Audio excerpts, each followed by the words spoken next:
za još ovakvih videa zapratite kanal, lajkujte, šerujte, klikajte, lagujte, objašnjavajte, sve radite i družimo se i dalje.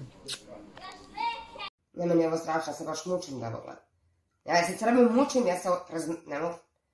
Mučim se, se ti mučiš da gledaš, nemam pauzu u strahovima, ti? Kako se zove naš golman? Milinković Vanja Savić. Pa čak je Milinković ili Savić? Pa ima jedno i drugo prezime. Odličan, fenomenal. Kako se zove naš golman? Sad sam ti rekao Vanja Milinković Savić. Ali fenomenal, ali pazi ti kako ne igraju. Ja uopšte njihova golmana nisam ni videla. Ja nisam ni pitala kako se njihov golman zove kada ja ga ne vidim, čovječe. Kako se zove naš golman?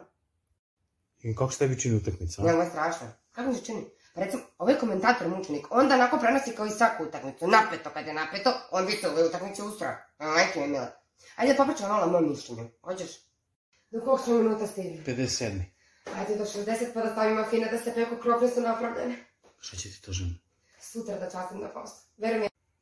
Pa šta ako imamo još samo 2 utakmice, to dobijemo ovako. A visoko je najbolja realno postrećila im se, ništa nije valjalo.